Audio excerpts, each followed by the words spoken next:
with Andhra Pradesh's new division into two different states, I think it's a very opportune moment to keep thinking about what is the best way to reorganize the republic. And it's perhaps long overdue to have another states commission. So, dividing a nation into administrative districts is something that has been plaguing empire builders since the dawn of time. The most impressive one I can think of is Diocletian's reforms with the Roman Empire, late Roman Empire, where he divided essentially into 4 administrative divisions, and this contributed to another 100 years of survival of the Roman Empire, which was on death's door before he came through.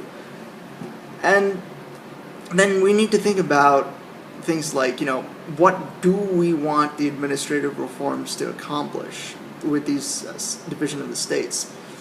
And I think the best way to think about it is dividing geography into certain territories can do certain things. One, it can improve security, as it did with Diocletian's time, keeping out barbarians. Do you want military districts? How can you mobilize your resources to defend your republic?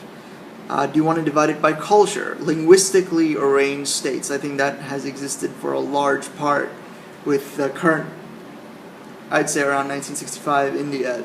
It's been linguistically arranged. So the Bengalis have their own state, the Marathis have their own state, the Telugu people have their own state, or used to, and Tamil Nadu has its own state, and so on. So you can divide it by culture. That's another axis of division. And one way I think would be very important for policymakers to consider is dividing to encourage development.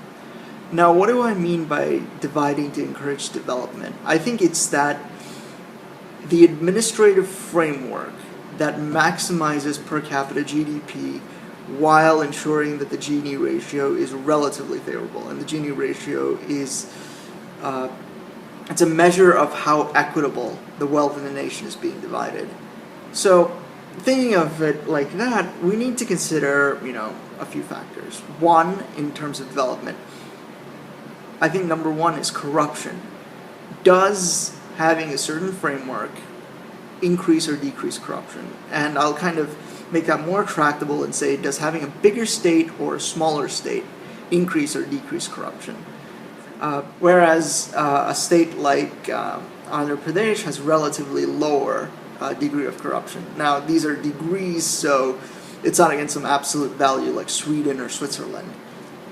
So, corruption can exist on both ends of the spectrum, so I don't think size is another part of it.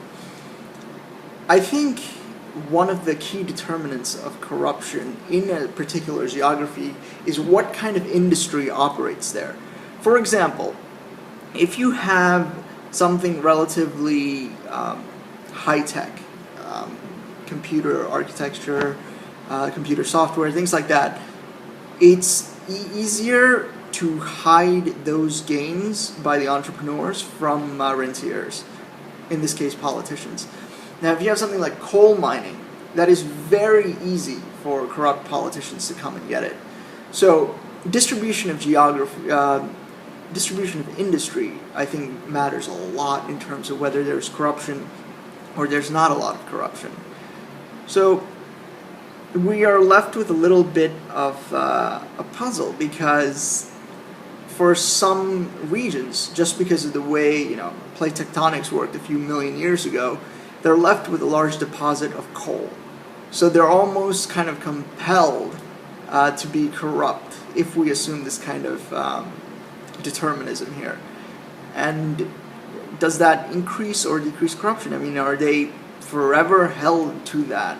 And I think that's a very interesting question that is beyond my understanding the answer.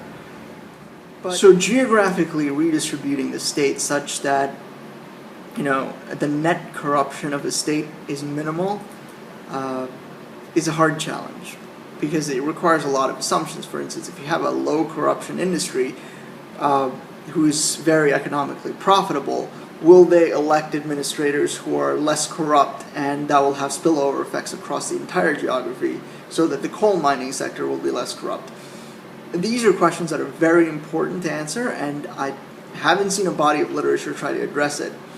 because they almost take the distribution as a given.